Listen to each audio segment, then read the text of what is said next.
promise of the Constitution, and by the fact that relatively the country appears to gravitate towards an understanding of what the law says about certain elements. It's the reason as to why we are here this morning, calling to responsibility and accountability of the agencies, even as independent offices like the police service and the rest of the agencies. But clearly it is not far from us.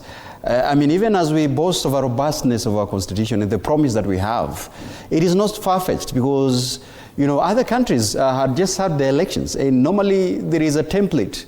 There's a spirit of violence that goes around. There's a spirit of strongmen who would want to retain power, as my sister was mentioning, that you can clearly see within our borders.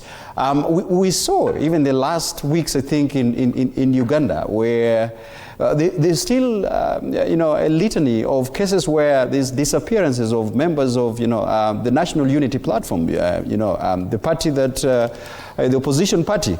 There was a massive deployment of the army during elections. And those things are replete to what Wakili has just talked about. We are still reeling from, the deployment of heavy gunmen on the streets when, there was Gen Z protest. So if you look at that, within just a simple map of conflict mapping, you could exactly see that the scenes are quite similar in these two important, East African countries. Yes. It is actually, if you were to split the screen and see what is happening in Uganda, Kenya, and Tanzania in different aspects. Except that the two countries, it is just an electoral period. But in Kenya, it was a period of call for accountability, which then you can see the semblance. So there is fear. There is indeed fear whether we are still able to stand, amidst this political violence that is setting a precedence towards 18 months as we head to elections. And I know probably you would want to intervene, but I forgot to say, I completely agree with what Wakili and probably Meshach and my sister is talking about. When the call for accountability will come, it's an individual who the backstop with that will be held responsible. Fred, we had an ICC came calling in 2007 post-election violence. And among the 6 suspects that you saw, there was one Inspector General of Police by that time. There was a police responsible for that. And I think we've not forgotten as a country. And that is the only instance probably we saw assemblies of that when you can be used, to cause violence around because of the position you hold, but when the cause for accountability will come, you'll be personally resposable held. Let's be honest, for your position, Kathy and Meshach, you just talked about the fact that in 2023 there was violence meted out on Kenyans, those supported Azimio. Today, and if you compare Kenya and Uganda and Tanzania, or fine, you might say in Uganda or Tanzania, the violence was really around the elections. But in Kenya, it would appear immediately after the 2022 elections, there's been that violence till now. 2 things, my friend. Number one, the holders of power want to retain power by all means. And I think that's where I started from. And that is what was happening in 2022, 2023. Because they felt that no, yes, it is a contested election, but we are not going to let this go. And therefore, they had to do all these things that they did, maiming, killing, and even chest thumping, because they came out very boldly and told us, hamuta jaribu kutokea tena kwa street. When someone says that, they're simply threatening you that come back to the street, you will not go home back. You will not go back home alive. Now, what is happening currently, what we are seeing today, remember, first of all, let's appreciate that election in this country is not an event. It is a process. And that process in Kenya starts immediately we declare this individual a winner. The opposition start their opposition politics immediately. Now, we perpetually, as a country, are in a campaign mode. And that happens all the time. And even you, the media, I think we give a lot of prominence to politics. Every day, look at all our papers, look at social media, it is awash with politics. And therefore, to me, I feel like there's a lot of fear peddling happening now, so that you scare off the opposition and say, no, you know what? This is the person you're contesting against. And that did not start yesterday. What has happened now, it seemed to have escalated from the time Rigathi Gachagua was impeached. Because immediately he was impeached, he went to the streets, he went to the, back to Mount Kenya region, for example, and other places, and started, emotionally manipulating and mobilizing the people and showing them as if these impeachment is about the community, yet it is about an individual to me. So the government, the side of government is fear peddling. The side of opposition, especially the one that is led by Rigathi Gachagua, is not doing better. In fact, they're the ones who started it, Fred. At some point they said, if you see, they told the public in Mount Kenya region, and this I think was in Madeira where I come from, that if you see these people who follow William Samoei Ruto, the president, do not allow them to step into certain areas, do not allow them to speak. So to a very large extent, they set the pace. Okay. And let me tell you where the problem is.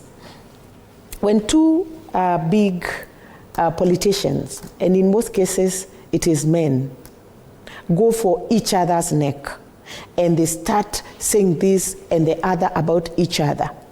At the end of the day, the people who suffer most are women, children, and the elderly. And I saw that in Udaya yesterday. Bwana Odede, as we continue drawing comparisons in the region, Uganda, Tanzania, and Kenya, we pride ourselves that our protection comes from the Constitution. Yet, even with that new Constitution, since 20 years have been involved, there's not been any accountability.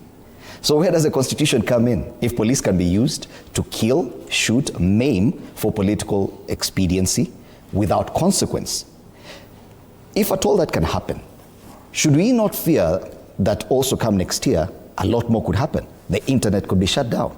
After all, we keep saying Constitution, Constitution without consequence. Thank you, Fred. The truth is, the Constitution 2010 was not supposed to be the end itself. It was supposed to be the means to an end, where we can have a country with democracy and probably practice certain things.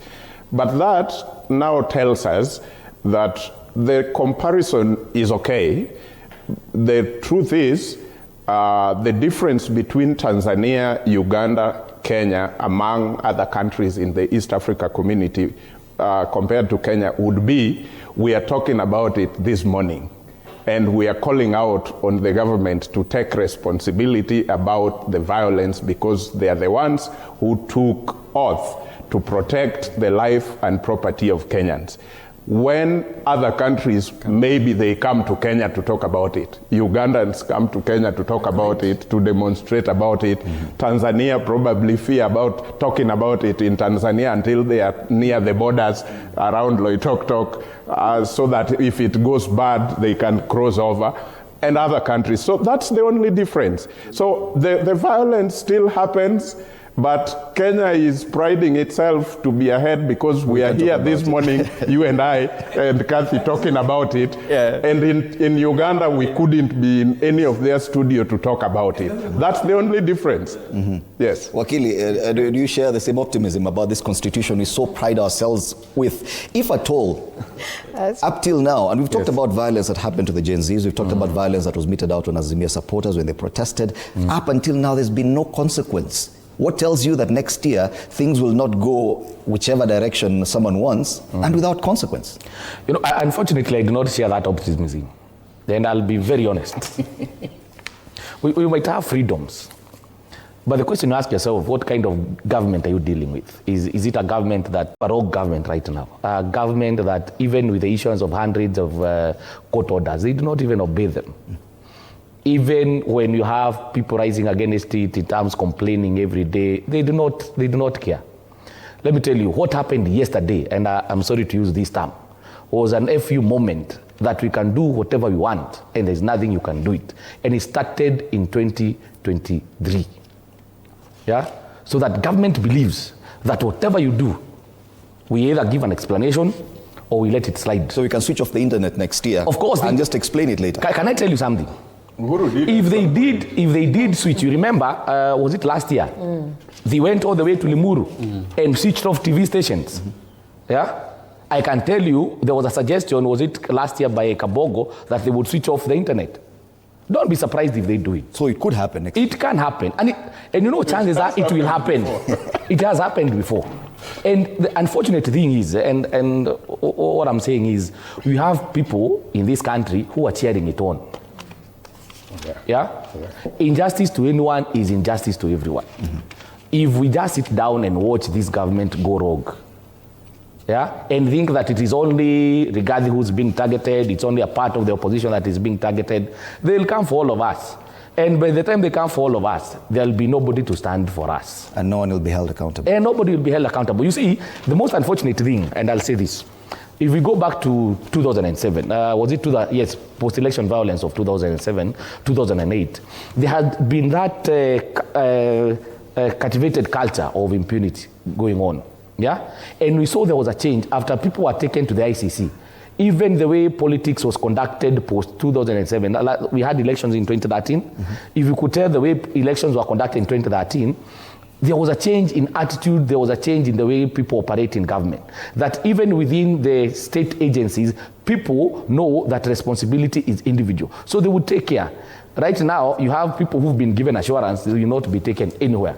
And that's the reason why they're behaving the way they are. Yes, 18 months to elections, and we are really worried about the obvious use of state resources and the police in political violence. Fred, but by the fact that we are talking about it, and I like what Meshach has said, it is a constitution that was promulgated by Kenyans who understood the need to have it, after painstakingly demanding for a new constitution.